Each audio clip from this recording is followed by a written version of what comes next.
did not hear you come in. I was just settling in for the night in front of my lovely Christmas tree and my fake pipe and tall glass of milk before I retired for the evening. Now, I bet you were thinking this was going to be one of those history documentaries that they show on the television, full of facts and information. I'm here to tell you you would be wrong. Those programs often leave me wondering things, asking questions.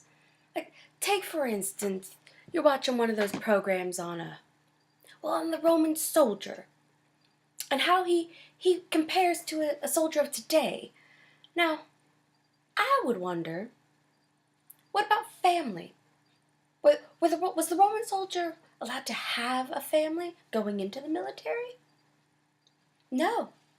No, he had to wait till he was 30 years old and retired before he was allowed to settle down and have some children of his own. And even then, his children may not have survived to adulthood. Say he had 6 kids. Likelihood only 1 or 2 would make it to adulthood. And even then he had a large chance of dying in the military or from some other cause. Now, in today's military, men and women, for that matter, can have families and children going into the military, let alone while they're in it or retired. That's a vast difference between then and now. Another question I find myself wondering is, why would someone in ancient Rome choose to join the military?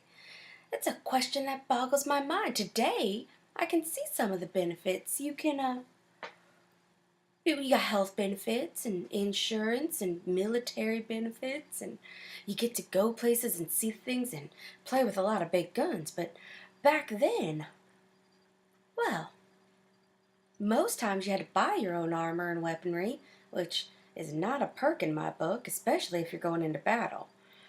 And you got food and you got your pay, but it wasn't much. So why would someone want to join the military in those times?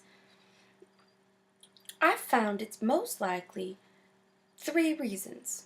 1, your living situation isn't so great. So going from one bad situation to another, not that different.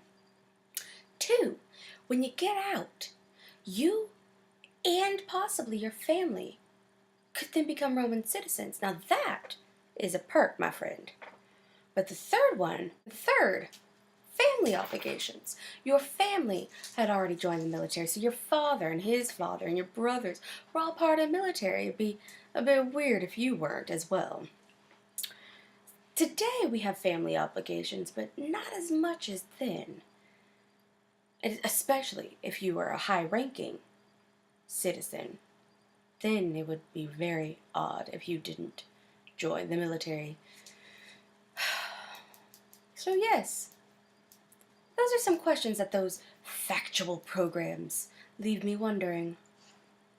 I'm going to go back to my tall glass of milk, and I hope you have a pleasant holiday.